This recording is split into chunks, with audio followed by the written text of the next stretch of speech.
Okay, this video we'll go over exponential functions. Okay, exponential functions are of the form f of x equals some constant a or some constant c times a raised to a power of x, where a is a real number, it's greater than 0. The letter a, which we call the base, is not equal to 1. Let me write that so it can be neater. And also, our constant c is not 0. Because if it were 0, then we just have a constant function, 0. Oh yeah, that base, the a, we call it the base, or we call it the growth factor, because it controls how steep the exponential function gets. Oh yeah, and at f of 0, you mind that'd be c times a of 0, which would just be, remember, anything raised to a power of 0 is just 1, so that'd just be equal to c. So this would mean that f of 0, we can call that our initial value, because it's what happens whenever our x value is 0. Alright, to give you an example of what an exponential function looks like, I want you to graph f of x is equal to 2 raised to a power of x. Alright, please note for this, our constant is 1, so our constant is positive. Alright, I'd recommend, if you're confused with how to do this, you can start by plotting some values, taking some values for x and plugging them in to get some values for y. Alright, here's your table of values. The left column would be your x values that you can try plugging in. The right column would be your y, corresponding y values. Say if you were to plug in negative 10 for x, the y value would be approximately 0.00098. Likewise, if you were to plug in negative 3 for x, you'd have 2 raised to a power of negative 3, which would be 1/8. Because remember, 2 to the negative third is just 1 over 2 to the positive third. Likewise, if you plug in negative 2 for x, you'd have 2 to the negative second, which would be 1/4. Because that would be 1 over 2 to the positive second. And so forth and so forth.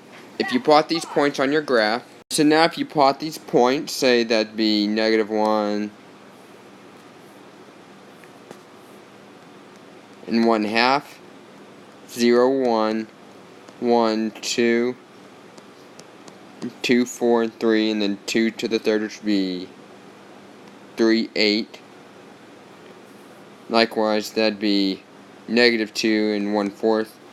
You get the picture. So if you were to plot these points on a graph, your graph would look something like this. Alright, and your graph would look like this. You notice you have the points we mentioned, negative 3, 1/8, negative 2 and 1/4, negative 1, 1/2, 0, 1, 1, 2, and 2, 4. Any graph where the constant is positive and the growth factor is greater than 1 would look like this. It would look like this general shape. It's just, it may be steeper or narrower depending on the growth factor, as long as the constant is positive. Now we're going to discuss some properties of the exponential function when our growth factor is greater than 1 and the constant is positive. Alright, here are some properties. The domain is the set of all real numbers. And the range is the set of all positive numbers. Now, that's for whenever c is greater than 0. And more specifically, these are customized for whenever c is 1. But I'm going to let you know what happens when the constant is something besides 1. Like if it's 1/2 or 2/3 or even 5 or 9 or 3,111. If it's some number other than 1 in front of the a to a power of x. So, first off, if the constant is negative, it would be the set of all negative real numbers, the range would be. So it'd be from negative infinity to 0. or the set of all negative real numbers. And that's if the constant is negative, because if it's negative, it would be flipped across the x-axis. So, there are no x-intercepts at all on the exponential function, and like I said, this is whenever, I know it says the y-intercept is 1, but that's whenever the constant is 1. If the constant is anything besides 1, the y-intercept would be at whatever y value c is. Now, the x-axis is a horizontal asymptote. That's as long as there's no number being added at the end, which we'll get into maybe a little bit later. Right. If you notice, it's strictly increasing whenever the constant is positive, and when the constant is negative, meaning whenever the constant is less than 0, it is decreasing, constantly decreasing.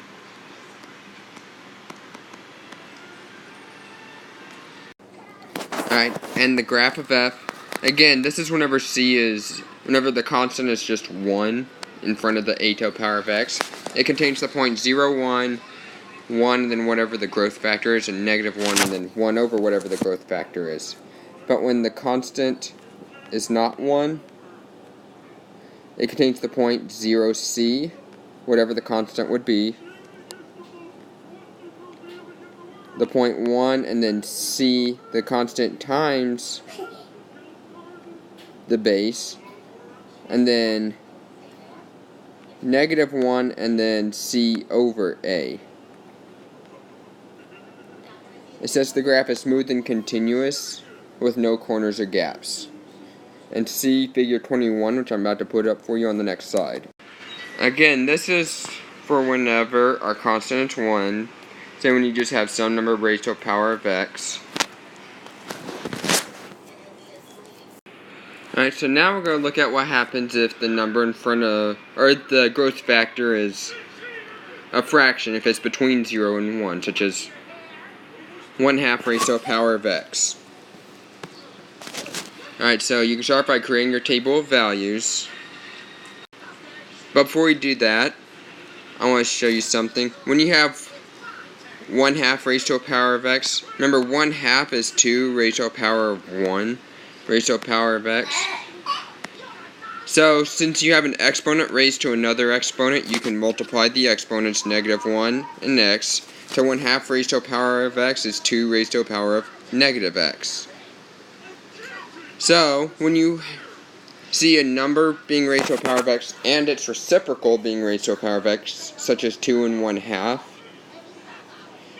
you know you can get 1, like you can get 1/2 raised to the power of x by just taking the domain points of 2 to a power of x and just flipping the signs. And you'll see what that does once we go to graph it. But first, let's create our table of values.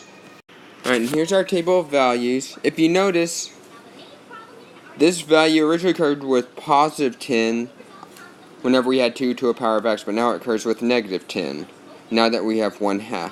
Likewise, this value, 0.00098, originally occurred with negative 10 whenever we had 2 to a power of x, but now we have it with positive 10. So now if you notice, the values are flipped. We originally had 3, 8.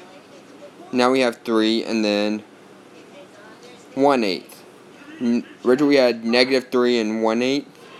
Now we have 3 and 8. So if you notice,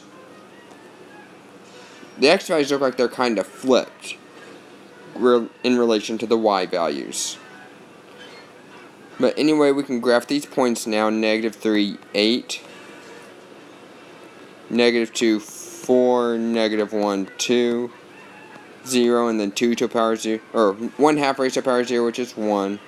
And then 1, and then 1/2 raised to the power of 1, which would be 1/2. 2, and then 1/4, etc., etc. So if you graph it, it would look like this. And here's the graph. If you notice, this point was originally on the other side of the y-axis. It was originally at -1, 1/2. value 1/4, which is originally at -2, and so forth and so forth. Originally this point -2, 4 was originally, this value y equals 4 was originally at +2.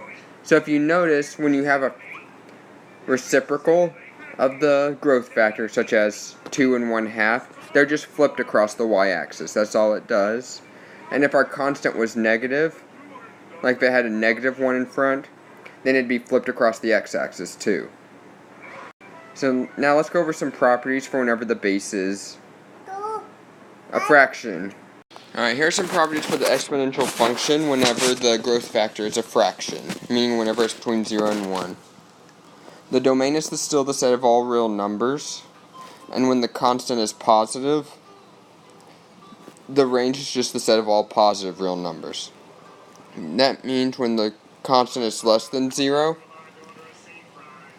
it's the set of all negative real numbers, meaning from -infinity to 0, but not including 0. And when the constant, it says there are no x-intercepts and the y-intercept is 1. Remember, this is whenever the constant in front is just 1. And when the constant is not 1,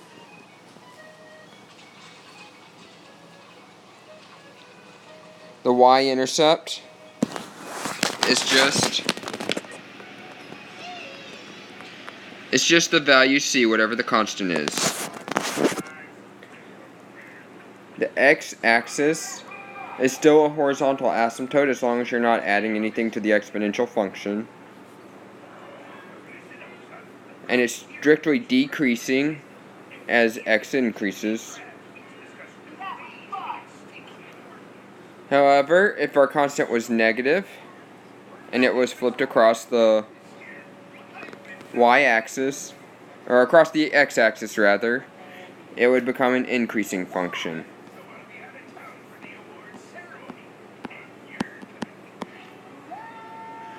So it would contain the points -1. Now when the constant is not 1, it contain the points -1 c over a. Instead of 0, 1, it'd be 0 c. And instead of the point 1a, it'd contain the point 1 c. And as usual, the graph is smooth and continuous with no corners or gaps.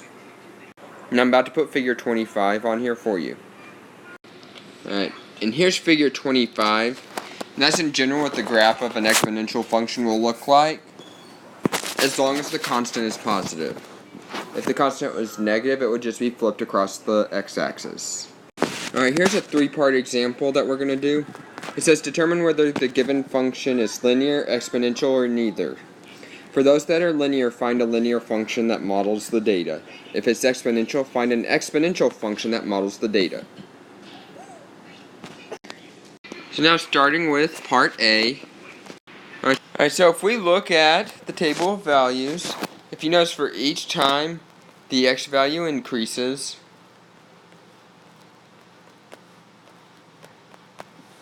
each time it increases by 1, the y values decrease by -3. Or they decrease by 3, rather. So that means the average rate of change would be -3, which means a would be a linear function, because they have a constant burst difference, if you will. So, you know it'd be y equals -3x, because that's the slope. And if you notice right here, the point 0, 2, there's your y-intercept, so your linear function would be y equals -3x plus 2. Alright, here's the table for part B. If you notice, each time the x value increases by 1 unit, it does not have a constant difference. So you know it's not linear. But if you divide consecutive outputs, like if you take an output and divide it by the output immediately before for the previous x value, you have -8 divided by -16. Or, I mean, rather, 16 divided by 32. I was looking at the wrong column. That would be 1/2, and if you divide 8 by 16, that'd be 1/2.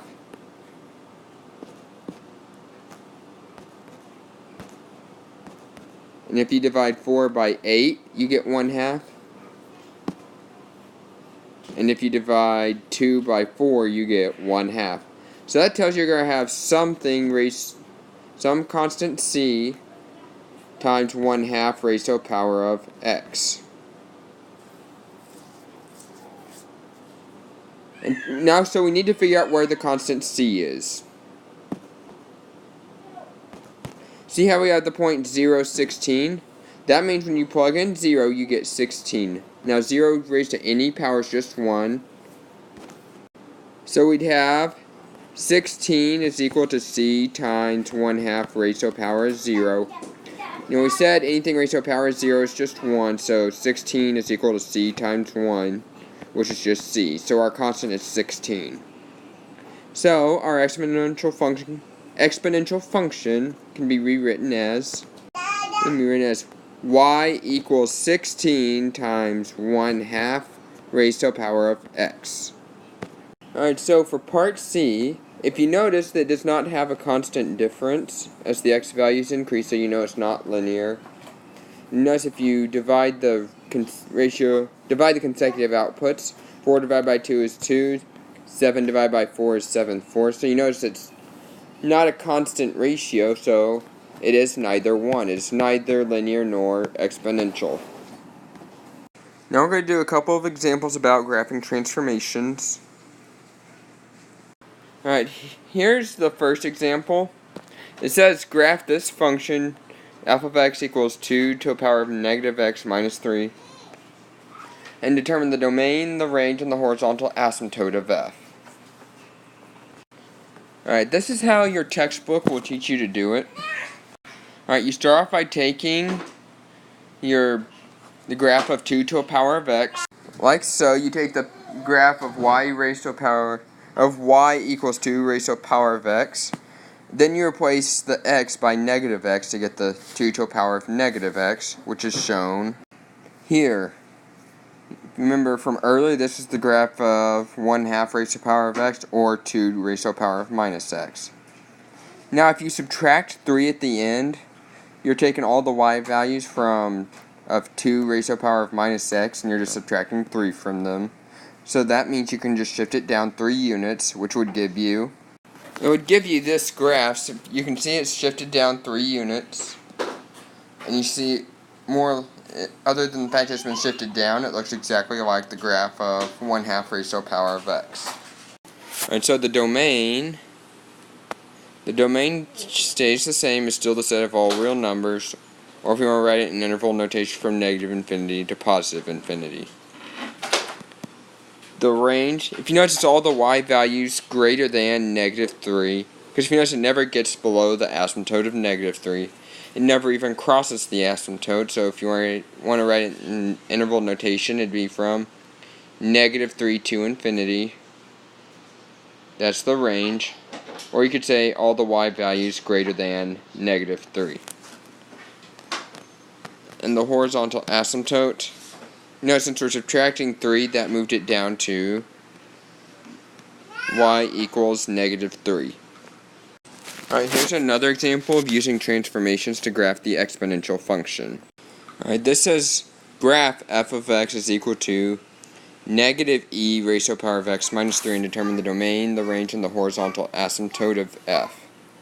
Alright, remember we can start off by graphing this function e to the power of x. Alright, here's the graph of y equals e to the power of x. Now if you multiply the graph by negative 1, you would end up multiplying all the y values by negative 1, so that would just flip it over the x-axis, which would give you... Alright, so... this is the graph you'd get. And so, after this, you replace the x with x minus 3, which means you would shift it 3 units to the right. Alright, this is what the final graph would look like. Alright, notice this is the final graph. And if you notice the domain, like always, it's always all real numbers. And the range, if you notice, it's all the negative y values. So it's all the y values from negative infinity to 0. Or you could just say all the y values less than 0. Since there was no number being added or subtracted on the end, it was not shifted upward or downward, so the horizontal asymptote is still the x-axis, or y equals 0. Alright, now we're going to go over how to solve exponential equations. We got a few examples to show you what we mean. Alright, before I do that, I want to go over some properties of exponents. I kind of want to remind you of them. Remember, if you're multiplying two terms together, you add the exponents. If you have a power raised to another power, you multiply the exponents. If you have two things multiplied together and you're raising the parentheses to an exponent, everything in the parentheses gets raised to that same exponent. Remember, 1 raised to any exponent is 1. If you have a negative exponent right there, you can just move it to the bottom of the fraction and make it positive. And remember here, anything raised to a power of 0 is equal to 1, with the exception of 0 itself. Alright, here are a couple examples of what we mean by solving exponential equations. Solve this. 3 to a power of x plus 1 is equal to 81. Now, 81 can be rewritten as just 3 to the 4th power. Now, since both sides are equal, since we have an equal sign and the bases are equal, that means the exponents must be equal. So you have x plus 1 is equal to 4, which means x is equal to 3. So you can write the solution set as just the set of the single digit 3. Now, you have 4 raised to a power of 2x minus 1 is equal to 8 raised to a power of x plus 3. We need to get them into the same base. We know 4 can be rewritten as 2 to the second, raised to a power of 2x minus 1. And then 8 can be rewritten as 2 to the third, raised to a power of x plus 3. So, remember, you have an exponent raised to another exponent, so you multiply the exponents. Likewise on the right-hand side. Excuse me, that should be a 3 up there. So now, we have 2 to the third raised again to the power of x plus 3. So now you can multiply the exponents. Now, since the bases are equal, you know the exponents should be equal, so you can have 2 times 2x minus 1. Or if you want to go ahead and distribute, that would be 4x minus 2. Distribute on this side, and that would be 3x plus 9. So if you want to solve for x, that would be, I believe that would be x minus 2 is equal to 9, which would mean that x would be 11. You can also write it as the solution set of the single digit 11. Here's another example. Solve e to a power of negative x squared is equal to e to a power of x raised again to a power of 2 multiplied by 1 over e to the third. Alright, this can be simplified. E to a power of negative x squared is equal to, now this e to the power of x raised again to the second, you can multiply the exponent, so that'd be e to a power of 2 times x raised to the power of 1 over e to the third. So that can be rewritten as e to a power of negative x squared is equal to e to a power of 2x over e to a power of 3. Alright, and since we're dividing two terms, we can subtract the exponent, so e to a power of negative x squared is equal to e to a power of 2x minus 3. Now, since we have two sides and the bases are equal, that means the exponents should be equal, so we can take the exponents and set them equal. Negative x squared is equal to 2x minus 3. So if we get everything on the same side, 0 is equal to x squared minus 2x minus 3. And you can factor that down. 0 is equal to, should be x minus 3 times x plus 1, which means x is equal to 3 and negative 1. Oh, wait, that should be plus 2x minus 3, because the 2x is positive up here, so that would change the signs, x plus 3 and x minus 1. So that would be negative 3 and positive 1. You can write as the solution the set of numbers negative 3 and positive 1. Either of those would work.